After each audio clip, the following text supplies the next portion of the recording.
This is Rachel from the D. Brown Library. I wanted to give you a virtual recipe review from the cookbook Weeknight Baking by Michelle Lopez. This is a great book for a busy person as Michelle breaks down each recipe by minutes and spreads larger projects over days. Michelle's book also has some solid advice on baking, like as you prep, go ahead and preheat the oven. For cutting a circle of parchment paper, we suggest tracing the base with a pencil, then cutting on the inside of that line. I like Michelle's book for how simple some of the recipes can be. Michelle does offer a glossary of substitutions, which I found very valuable. When you're working with your parchment paper, spray both sides and the circles of parchment with cooking spray. We are using 2 9-inch rounds, but Michelle's book offers times and temperatures for layer cakes, sheet cakes, and cupcakes. We picked this recipe based on what we had in our pantry. Michelle's book is based on her blog, Hummingbird High, which included fabulous pictures which inspired us to choose this chocolate cake.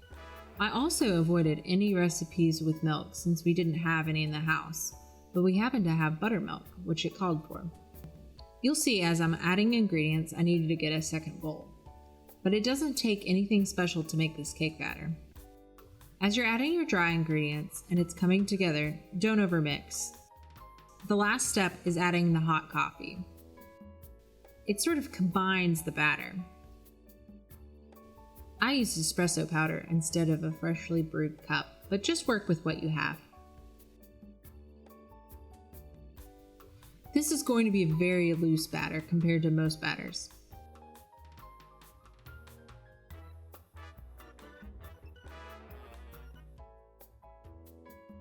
Place the pan on the center rack in the oven. I'm going to set the timer for 35 to 45 minutes. I checked the cake close to that 35-minute time and found that it was already done when I tested it with my toothpick.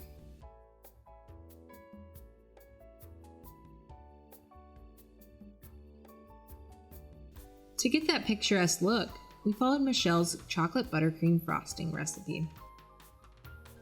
Michelle included some tips on getting your ingredients ready for her recipes, which I found useful as a beginner.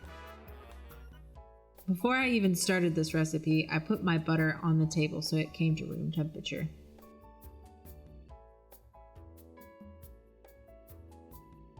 We are using a hand mixer, but you can mix by hand. It will just take a lot more time.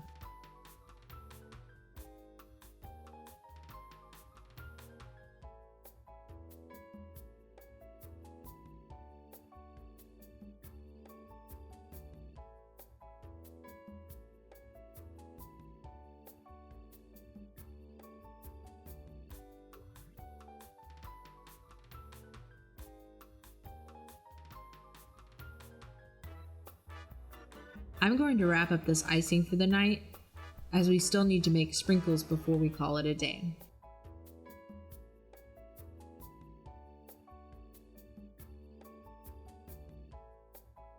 Michelle includes a few recipes for special filling, drizzles, and such. These sprinkles seem simple, but it did take some muscle and time to make them.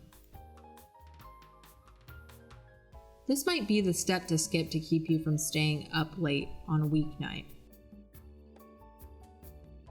However, homemade sprinkles will keep for up to 2 weeks. They're also pretty tasty.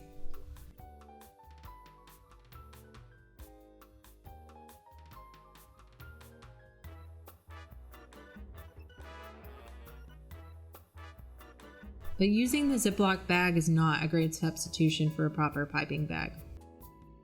I busted quite a few bags that night.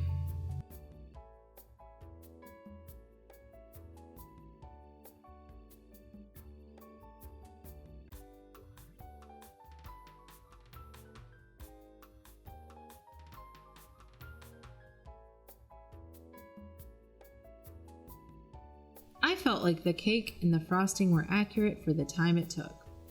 I would definitely make these 2 recipes again. As for the sprinkles, it's up to you on how much effort you want to put in. but like I said, quite tasty.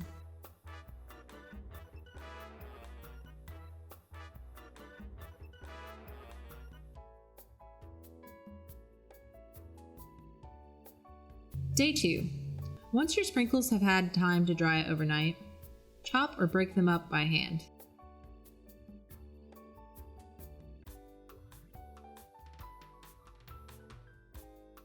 These homemade sprinkles do make for a lovely mix of colors.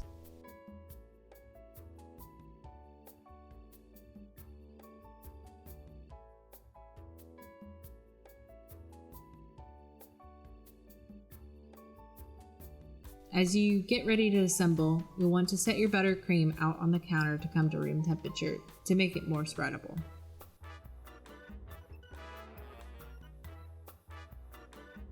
I used a rubber spatula to add frosting in between layers and to the sides.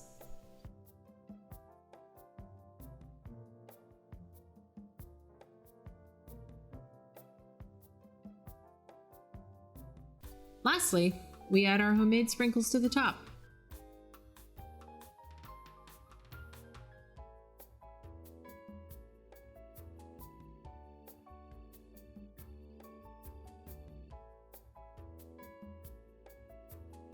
Thank you for watching, and like I said, you can get this exact recipe for the cake in the links below.